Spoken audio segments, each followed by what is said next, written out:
একটু একটু বোনা স্বপ্নের জাল, একটু রচনা করা স্বপ্ন সকাল, ধাপে ধাপে সামনে এগিয়ে চলা, নিজের কথাগুলো নিজে বলা। সূর্যের হাতছানি হই, কেন তবে আবদ্ধ রই?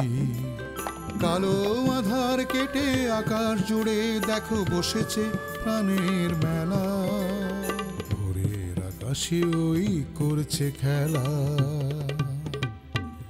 সোনালি মেঘের ভেলা। কথায় কথায় হুট করে আবার বিয়ে করে ফেলো না। এইটুকু বয়সে দুবার বিয়ে করেছো। বিয়েই যে জীবনের সবকিছু নয় সেটা নিশ্চয় এতদিনে বুঝে গেছো তুমি। তোমরা তো শুধু আমার দোষটাই দেখলা, ওই মেয়ের দোষটা একবারও তোমাদের চোখে পড়লো না। তুমি যদি নিজে কেন একবার ওর কথাগুলো শুনতা তাহলে বুঝতে পারতা ওই মেয়ে কত ধানি মরিচ। দেখেন মিনহাজ ভাই, অনন্যা আপু সম্পর্কে বাজে কথা বলবেন না। এরকম হুটহাট একটা ক্যারেক্টার বাদ দেওয়া যায় নাকি? স্টোরি লাইনে তো দেখলাম ওর অনেক অ্যাক্টিভিটিস। না না, ও সব কিছু না। শোনো, হয় ওকে রোড অ্যাক্সিডেন্টে মেরে ফেলবে রাইটার, আর তা নইলে পরে ওকে বিদেশে পাঠিয়ে দেবে, বাস মিটে গেল।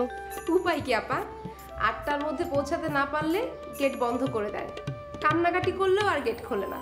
তাই নাকি? বলো কি? কেউ যদি 2-4 মিনিট লেট হয়ে যায় তখন?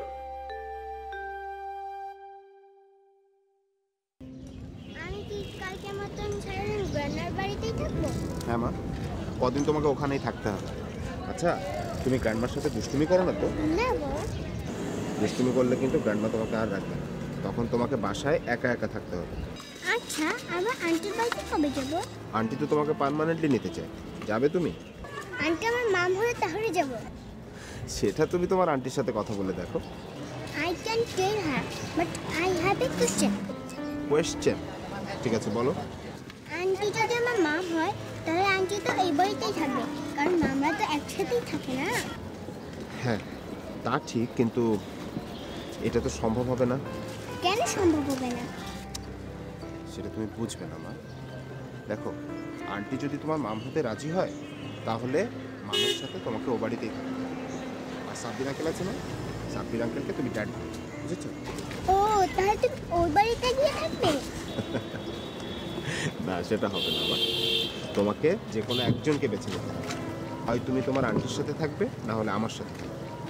Okay, some days I live here and some days I live with mom. Okay? Right? পাকা বুড়ি, তুমি এখানেও থাকতে চাও আবার ওখানেও থাকতে চাও।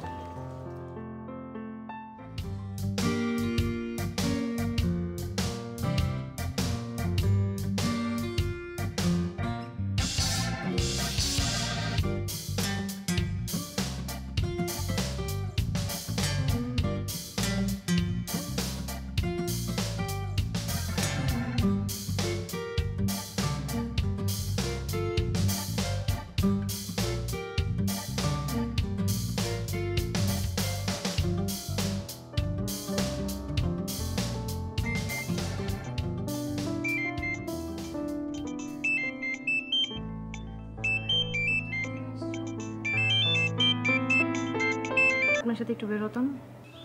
দুজন হাত ধরে একটু বেড়াতাম ইউনিভার্সিটি। খাবেন? কি স্যার? কেক? না স্যার, আপনি খান। বাড়িতে বানানো কেক, ভেজাল নেই। আপনি বানিয়েছেন? কেন, আমার হাতের বানানো হলে খাবেন না নাকি?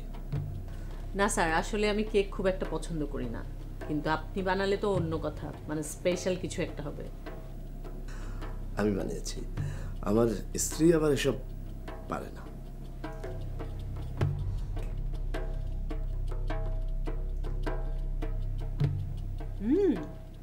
দারুণ হয়েছে তো স্যার, সত্যি আপনি বানিয়েছেন?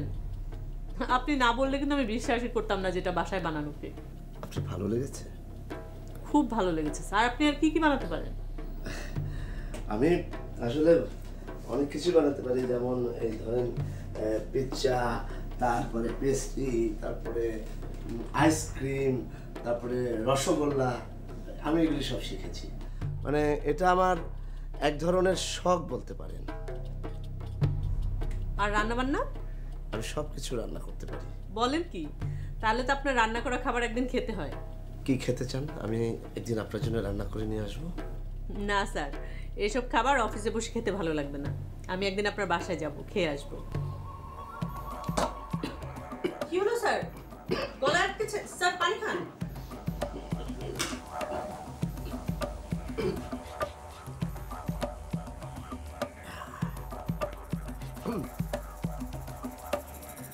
বাড়িতে যাওয়ার কথা শুনেই এই অবস্থা। নিশ্চয়ই বউ ধাতানি দেয়। নেমেছে স্যার? সরি, গলায় আটকে গিয়েছিল। না না স্যার, সরি বলার কি আছে। এবার বুঝেছি, বউ বাড়িতে ধাতানি দেয় বলে অফিসে এসে ঝাল ঝাড়ে। হ্যাঁ অনন্যা, একেবারে তো ভুলেই গেছো ভাবি। বাড়ি ছেড়ে চলে গেছো ভালো কথা, তাই বলে কি একটা ফোনও দিবে না?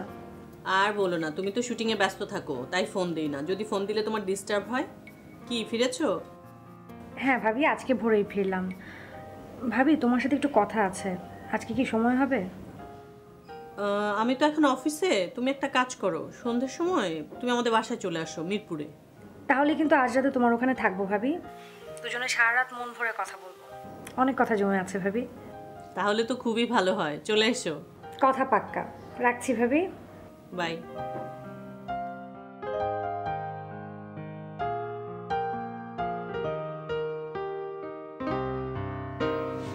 অনন্যাকে? আমার ননদ। ও, সে কি অ্যাক্টিং করে নাকি? জি স্যার, ও একটা সিরিয়াল করছে। এর আগে একটা 1 ঘন্টা নাটক করেছিল। সিরিয়াল? কি ধরনের ক্যারেক্টার? ও মেন ক্যারেক্টার। বাবা, গুড, ভেরি গুড। আচ্ছা, একদিন আপনার ননদকে অফিসে নিয়ে আসেন না, আলাপ করবো। অফিসে না স্যার, যেদিন আপনার বাসায় যাব সেদিন ওকে নিয়ে যাব। আপনার হাতে রান্না খাবো, ভাবির সাথে ওকে পরিচয় করিয়ে দেব। হাঁচালাম হাঁচালাম, এত গল্প করলে হবে না, দুপুরের মধ্যে কাজ শেষ করতে হবে।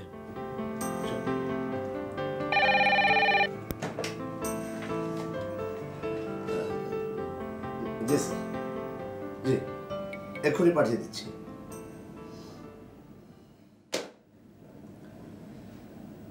জান, আপনার ফ্রেন্ড আপনাকে তলব করেছেন, নিমগ্ন। ও আচ্ছা।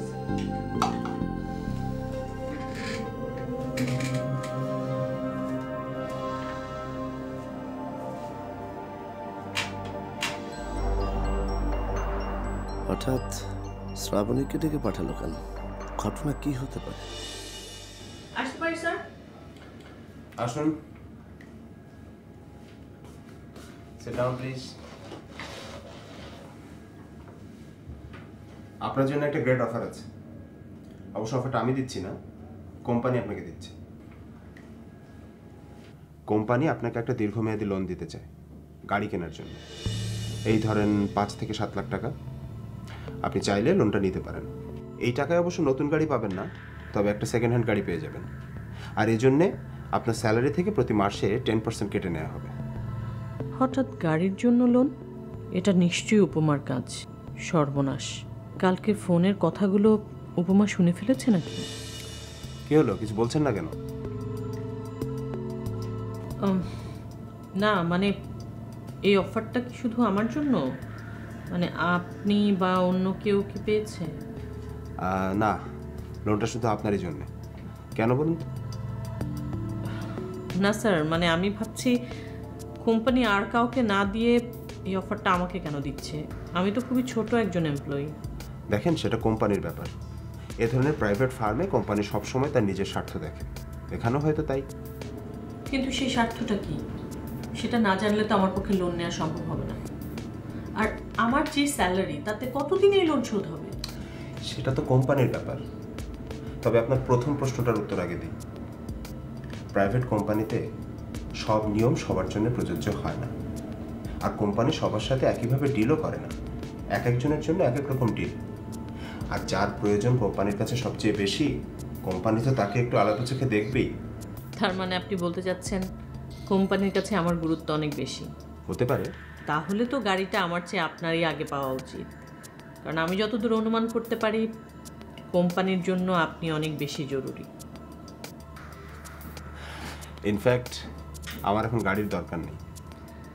আমার গাড়ির প্রয়োজন আছে এটা কোম্পানিকে কে বললো? ওফ, আপনি পেঁচাচ্ছেন। অফিস আপনাকে একটা লোন দিতে চাচ্ছে, আপনি যদি নিতে চান তাহলে আমাকে বলুন, আমি প্রসিড করি। আমার আসলে বিষয়টা নিয়ে একটু ভাবতে হবে। বেশ, তো ভাবেন, তবে কালকের মধ্যে জানাবেন।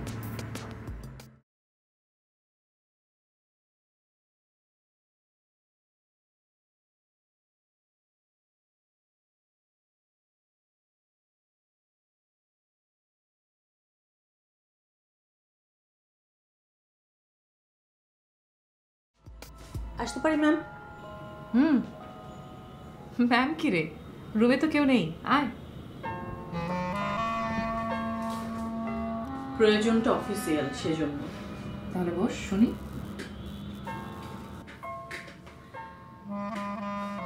ম্যাম, আপনি আমাকে চাকরি দিয়েছেন সেজন্য আমি কৃতজ্ঞ। চাকরির শুরুতে কাপড় কেনার টাকা দিয়েছেন সেজন্য থ্যাঙ্কস। একটু কারেকশন করে দিই। ড্রেস কেনার জন্যে এই অফিসের এমডি বা অফিস তোমাকে টাকা দেয়নি, টাকা দিয়েছে তোমার বন্ধু উপমা। কারেকশন করিয়ে দেওয়ার জন্য থ্যাঙ্কস, কিন্তু ম্যাম প্লিজ আপনি সবার সামনে আমাকে ছোট করবেন না। কোন প্রসঙ্গে কথা বলছো একটু ক্লিয়ার করে বললে উত্তর দিতে সুবিধা হয়। ম্যাম, অফিস আমাকে গাড়ি কেনার জন্য লোন অফার করেছে, এটা আমার জন্য খুবই অস্বস্তিকর। ও এই কথা, এতে সমস্যাটা কোথায়? আর ছোট হবারই বা কি আছে শুনি? কিন্তু ম্যাম, আমি জানতে পেরেছি এই অফিসে এর আগে কাউকে আর এরকম অফার করা হয়নি, এমনকি আমার যে সিনিয়র কাউকেও না। তাহলে এই অফারটা আমি কেন পাচ্ছি? আমার মনে হচ্ছে ম্যাম পার্সোনাল ইনফ্লুয়েন্সের কারণে আমি অফারটা পাচ্ছি। যদি তা হয়ও, ক্ষতি কি? ক্ষতি আছে ম্যাম, আপনি বুঝতে পারছেন না। এটা যদি অফিসে জানাজানি হয় সবাই আমাকে নিয়ে উপহাস করবে, সমালোচনা করবে, যেটা আমার জন্য খুবই অপমানকর। আই আন্ডারস্ট্যান্ড, তবু বলবো যে প্রাইভেট সেক্টরে অফিস এটা করেই থাকে। সরি ম্যাম, আমি এই অফারটা অ্যাকসেপ্ট করতে পারছি না। আপনি প্লিজ আমাকে ভুল বুঝবেন না। ওকে ফাইন,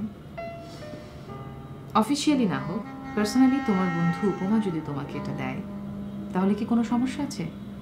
আমার ফ্রেন্ড উপমা যখন এই বিষয়টা নিয়ে কথা বলবে আমি তখন তাকে এর আনসার দিতে পারবো। Okay, thanks for your personality, I am really impressed for that. Thank you. যেতে পারি আমি এখন? Yes you can. Thank you.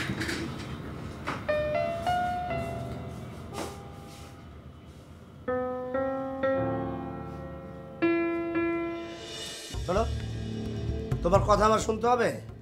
তোমার আমি খাই না পড়ি না, আমাকে বিরক্ত করবে না। আমার যখন ইচ্ছা আমি তখন আসবো, না কিচ্ছু আনতে পারবো না। চুপ, কথা কম, একদম কথা নেই, খবরদার। আমি প্রচুর কাজ করছি, রাখি রাখি রাখি। ফার্দার ফোন দিবেন আজকে।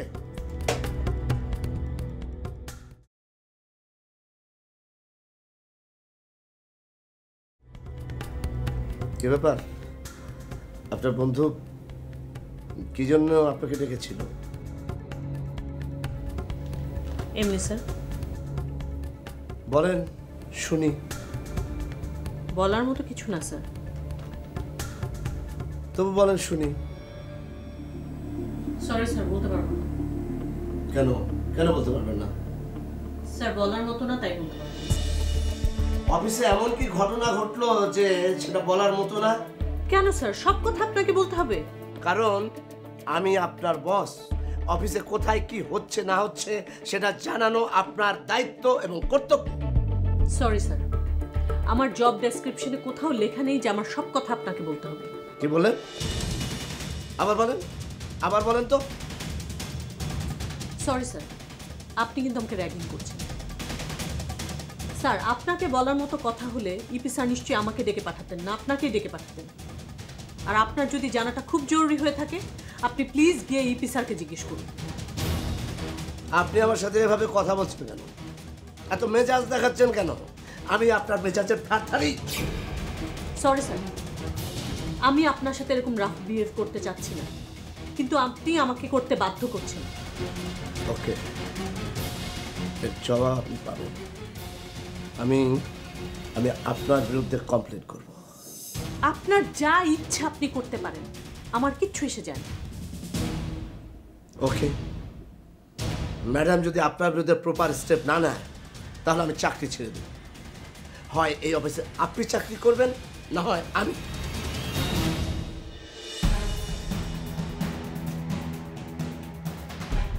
আপনি যে অ্যামাউন্টটা বলছেন সেটা আমি পারবো। আপনি ভেবেচিন্তে বলছেন তো? না, সত্যি কথা বলতে বিজনেসটা তো আমি বুঝি না, মানে আপনার কথাতেই আমার ভরসা।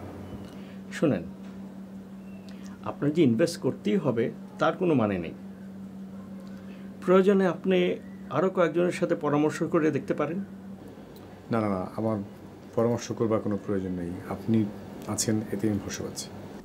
মিস্টার তন্ময়, আপনার যদি অলস মানি থাকে তাহলে ইনভেস্ট করবেন, আর এই বিজনেস দিয়ে আপনার মান্থলি খরচ চালাবেন সেটা ভাববেন না। আর কবে আপনার টাকা রিটার্ন পাবেন সেটাও কিন্তু আগে থেকে বলা যাবে না।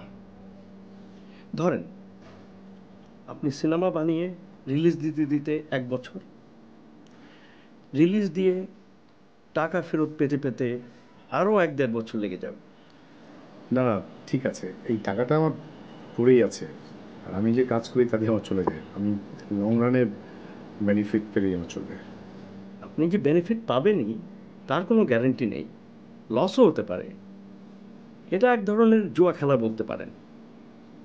ছবি ফ্লপ করলে টাকা মার। আপনি অন্যান্য ফ্রেন্ড, সব দিকে ভেবে চিনতে তারপরে এগোবেন। Okay mister? আমি ডিসিশন নিয়ে নিয়েছি। আপনার কবে লাগবে এর অ্যাটলিস্ট 3 days আগে বললেই চলবে। Very good. আমি কাল পরশুর মধ্যেই সব পেপার ফাইনাল করে ফেলছি। আমাদের মধ্যে একটা রিটেন এগ্রিমেন্ট হবে। আমি আবার বিজনেসের বিষয়ে 100% প্রফেশনাল। রয়, আমিও, এতে ফ্রেন্ডশিপ নষ্ট হয় না। আপনি ঠিক বলেছেন। পার্টনারশিপ বিজনেসে এগ্রিমেন্ট একটা বিগ ইস্যু। আমাদের দেশে অনেক পার্টনারশিপ বিজনেস এই কারণেই ভেঙে যায়। শুরুতে ভালো করে, কিন্তু তারপর দেখা যায় গন্ডগোল বেঁধে গেছে। Yes, I agree. হ্যালো, আজ তাহলে উঠি। Thank you very much. Okay brother, see you. See you.